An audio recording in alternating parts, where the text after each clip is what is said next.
Hi everyone, welcome back to this channel. In this tutorial, I will show you a quick tip and how to get the Leviathan rod skin. So let's get started. First, just head to the Pirate Cove and go to this treasure room and find the Dead Man NPC, this one.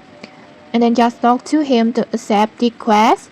Just tap on the NPC and then just tap on Dead Man treasure like this. And then next, just open your quest menu like this. And then next just tap on the Dead Man's treasure like this, and then in here you need to collect 4 pirate chests.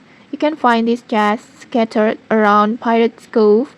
And then if you need a full guide on the chest locations, just check the link in the descriptions to watch the full tutorial.